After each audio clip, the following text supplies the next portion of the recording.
Hindi ka talaga kikita dito kay Facebook kahit ikaw ay monetize na sa mga tools niya kung hindi mo alam yung itong notification na pinapadala nga po ni Facebook sa'yo.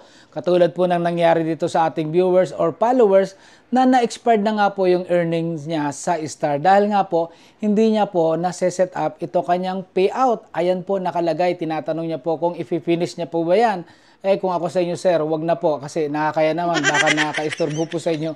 Siyempre, kailangan mo yan tapusin para nang noon yung mga susunod mo nakikitain sa Star mo or sa ilang monetization tools mo na monetize ka na nga, makukuha mo na yung sasahurin mo. Paano ka makakabili ng sariwang tilapia at saka bibingka kung hindi mo yan matatapos? Siyempre, hindi ka magkakasahod dito kay Facebook.